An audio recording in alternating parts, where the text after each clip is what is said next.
Hi there, good morning, good afternoon, and good evening. So on this video, I'm going to teach you how to add name or info to your iPhone on your lock screen. Now this is going to be a very quick tutorial.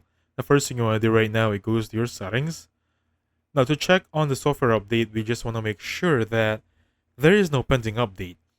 As you can see right here, as of the moment I'm recording this video, the iOS 18.5 will be the latest version available on iPhones.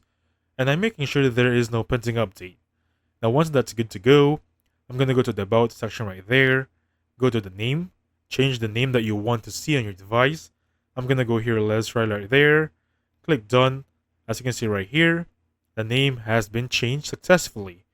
Next up, drag down your lock screen, hold it right there, click Customize, choose the lock screen, of course, and basically for this one, add a widget.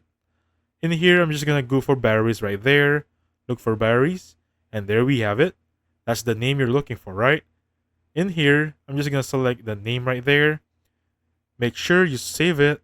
And there you have it. You have your name on your wallpaper on your lock screen moving forward.